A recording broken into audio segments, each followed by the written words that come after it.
देखो जी, मैं आपको एक बात स्पष्ट कह दूं, जो मेरी ज़िंदगी का 14 बार हमलों से जो मैंने झेले हैं, 70 लोग मेरे साथ शहीद हुए, कई सौ के करीब जख्मी हुए, कई लोगों की पॉलिटिकल पार्टी के लोगों ने शहादत का जाम पिया, 36,000 लोगों को शहीद होते देखा।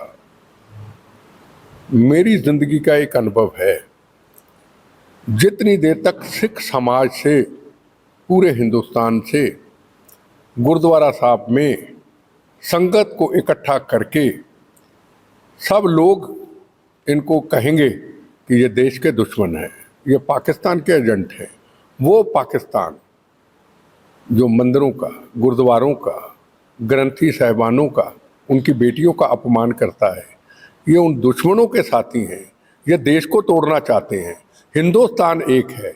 अमृतसर के 4 दरवाजे गुरु रामदास जी का पवित्र स्थान हिंदू, मुसलमान, सिख, ईसाई के लिए, हिंदू सिख 9 मास का रिश्ता, हिंदू सिख रोटी बेटी का रिश्ता। हम इन लोगों के खिलाफ हैं। पंजाब के बाहर के जितने गुरुद्वारा साहब हैं, जितनी देर तक ये आवाज़ नहीं उठेगी, ये समस्या हल होने वाली नहीं है। एक बात ज़रूर मैं आपको दावे से, ये बम्बों से टूटा हुआ, बचा हुआ, बोनस की ज़िंदगी का शरीर का हिस्सा हिंदुस्तान में, हिंदुस्तान के बाहर सच्चे भारतीय को ये मैं यकीन दिलाना चाहता हूँ, खालिस्तान न कभी बना था, न कभी बनेगा, न कभी बनने देंगे।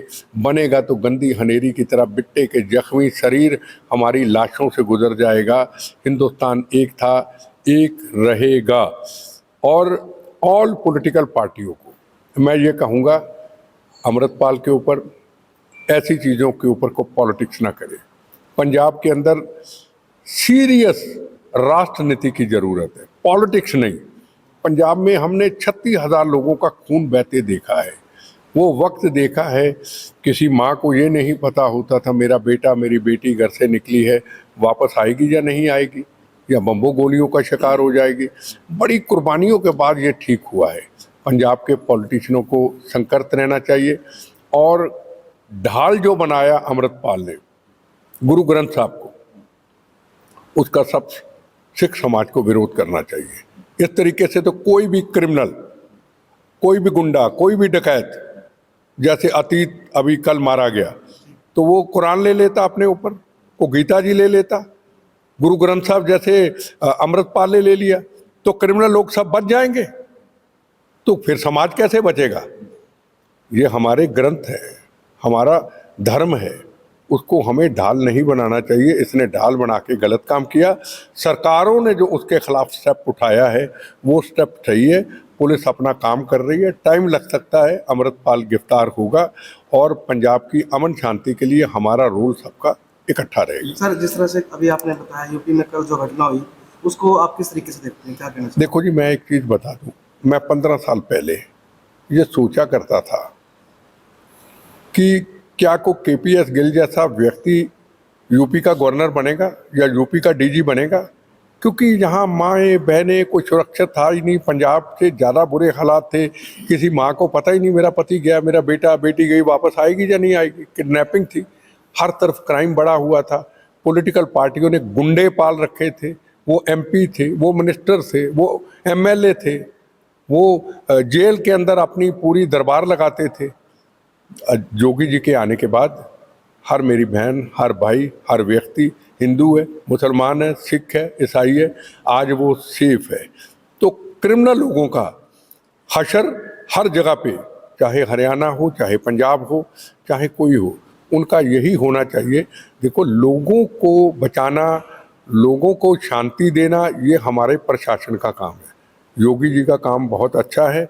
कल जो घटना हुई है, अब उसके कर्मों की सज़ा उनको मिली। वही अतीत था जिसके नाम पे लोग दहशत में रहते थे, ऑफिसर दहशत में रहते थे, पॉलिटिकल पार्टियों को ब्लैकमेल करता था, दबके से जीत जाते थे, पैसे के जोर पे गुंडागर्दी से जीत जाते थे। आज वो चीज़ें सामने आई, आज हर आदमी इलेक्शन लड़ सकता है, आज गुंडागर्दी नहीं चलेगी। ये तो गुंडागर्दी हर जगह पे ऐसे होनी शुरू होगी तो कैसे देश चलेगा? आज पंजाब के अंदर आप देखो, कहीं से आरडीएक्स पकड़ा जा रहा है, कहीं से नार्को टेररिज्म पकड़ा जा रहा है। पर पंजाब में हम इसलिए कमज़ोर हो रहे हैं कि जितनी पॉलिटिकल पार्टियां, चाहे नरेंद्र मोदी जी हों, भगवंत मान की सरकार हो, कोई और हो, हमारी सिख समुदाय की इज्जत करती है। कोई सरकार, कोई ऑफिसर, नरेंद्र मोदी जी हों, वो किसी से डरते नहीं हैं। चाहे कितने भी बड़े आंदोलन हुए हों, तिरंगे झंडे का अपमान दिल्ली में उन्होंने बर्दाश्त किया, पंजाब के अंदर कई चीज़ों का अपमान उन्होंने बर्दाश्त किया। पर सवाल सबसे ये कि शराफत की कोई हद होती है कि आदमी रोज देश विरोधी बातें करे, खालिस्तान के नारे लगाएं और चुप रहे। उनको अब ये समझ लेना चाहिए कि पूरा देश एक है। और जिस तरीके से आपने देखा कि यूके के अंदर तिरंगे झंडे का अपमान हुआ, किस तरीके से वहाँ पे भारत माता के खिलाफ बुरे लफ्ज़ों का इस्तेमाल हुआ, कनाडा के अंदर हुआ, ऑस्ट्रेलिया के अंदर हुआ, भगत सिंह जी को आतंकवादी कहा गया। क्यों हमारे सिख समुदाय की तरफ से उनके खिलाफ आवाज़ नहीं उठी? ये मुझे और मेरे सिख समुदाय के लोगों को मेरा एक सवाल है, मेरा एक प्रश्न है। चाहे कोई गुस्सा करे, अगर भगत सिंह को किसी ने गाली दी है, अगर भारत माता को किसी ने गाली दी है, अगर हिंदू मुसलमान सिख ईसाइयों के तिरंगे झंडे को पैरों में रोला गया है, तो सिख समाज से क्यों नहीं आवाज उठी? ये मेरा सवाल है। मेरा हिंदुस्तान से लोगों से सवाल नहीं है, मेरा अपने समाज से लोगों के सवाल है। जलियांवाला बाग के अंदर हिंदू मुसलमान सिख ईसाइयों ने इस देश को आज़ादी लेके दी थी। भगत सिंह ने फांसी के रस्से को चूमा था, इत्तफाक उल्लाह खान ने कुर्बानी दी थी। तो क्यों ना हम जवाब दें? हम क्यों हिंदुस्तान को लबारत छोड़ दें? ये कोई तरीका नहीं है। खालिस्तानियों को मैं ये कहना चाहता हूँ जो खालिस्तान की बात करते हैं, क्या हरियाणा के जरिए पासपोर्ट के में आओगे आप? क्या दिल्ली के अंदर बंगला साहब, रकाबगंज साहब, आप शीशगंज साहब, क्या पासपोर्ट के जरिए आओगे? क्या पटना में गुरु गोविंद सिंह जी का पवित्र स्थान जहां जन्म हुआ गुरु गोविंद सिंह महाराज, क्या पासपोर्ट के जरिए आओगे? क्या आखिरी स्थान जहां ज्योति ज्योत समागे गुरु ग्रंथ साहब विराजमान, क्या महाराष्ट्र में पासपोर्ट के जरिए जाओगे? इनको सवाल पूछना चाहता हूं। पहले तो गुरुद्वारा साहब हमारे पाकिस्तान ले गया, अब बचे हुए गुरुद्वारे तुम्हारी ऐसी की तैसी हमसे दूर करना चाहते हो तुम? सवाल पूछना चाहता हूं, खालिस्तान का मतलब क्या है?